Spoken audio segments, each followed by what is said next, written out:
បាទជំរាបសួរពុកម៉ែបងប្អូនបាទថ្ងៃនេះមកព្រៃហើយទៅចេញពីព្រៃមកដល់ជាការនៅព្រៃមួយទៀតហើយក៏ធ្វើការបន្តិចហើយក៏ឆ្លៀតផុសបន្តិចសិនបាទកម្ពស់បាន12ជាងហើយពទាបាន2ហ៊ុន6ហើយ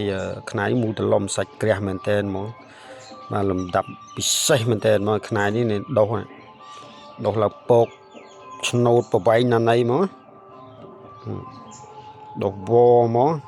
អេមស្អាតបាទគ្មានស្នាមប្រេះបែកអីទេថ្ងៃនេះម្ចាស់គេអត់ចង់ចែកជាវទេតែម្ចាស់គេតាបកែលេងមន់ដល់របស់ពិសេសបានធ្លាក់មកដល់ដៃខ្ញុំហើយ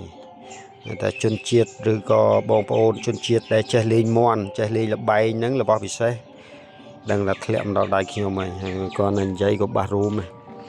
បាទរបស់នេះរបស់ខ្ញុំគ្រប់ថែសាបាទទីទៀតខ្ញុំយកទៅស្រូបហើយខ្ញុំអត់បានចែកជាវបន្តទេដោយសារខ្ញុំជាវមកក៏ជូនបច្ច័យបងប្អូនយើងក៏ច្រើនដែរបាទហើយនៅក្នុងនោះនាងពួនមានទាំងសងខាងបាទថ្មសលៀងខាងនេះរៀងទូចនៅក្រោមតើតាពិនិត្យមើលបានឃើញហើយខាងនេះ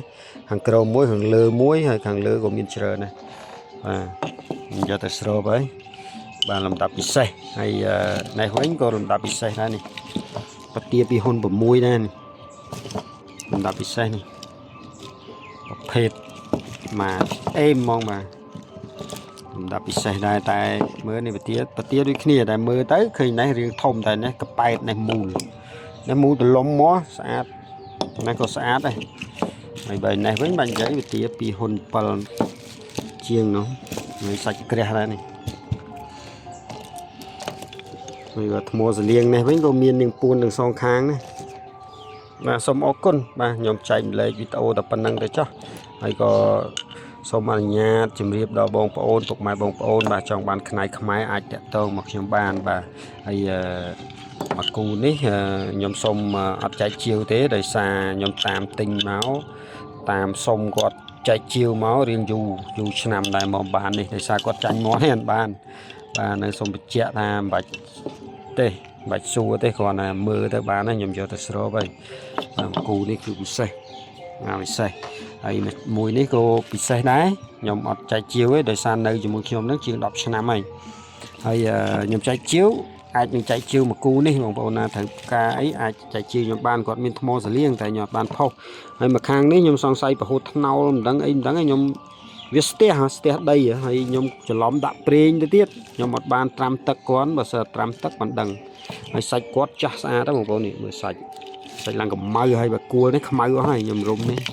បាទដោយសាររបស់តៃសាបាទរបស់គាត់តៃសាថ្មសលៀងគាត់ធំស្អាតខ្ញុំអត់បានដាក់តាមទេថ្មសលៀងគាត់រៀងចង់អសរស៊ីចេះដែរបាទស្ទើរជានឹងបន្តិចបាទអញ្ចឹងបងប្អូនណាដែលត្រូវការអីខ្ញុំមានមួយគូនេះបាទមួយគូនេះគឺមេវងហើយជាប្រភេទបាញ់អត់ផ្ទុះបងប្អូនអាចតាក់ទងជាមួយបងប្អូនទាហានអីដែលជាវរបស់ខ្ញុំសាមុនបាញ់អត់ផ្ទុះអីអាចសាកបានទៀតបាទមួយនេះដោយសារខ្ញុំចង់ចែកជាវមួយគូនេះចេញបាទ2ហ៊ុន6កម្ពស់ខាងនេះ13កម្ពស់ខាងនេះ12ជាងបន្តិចបាទគាត់ដោយសារគាត់បាក់ចុងគាត់កាច់ចុងធម្មជាតិហើយបើឯនេះវិញ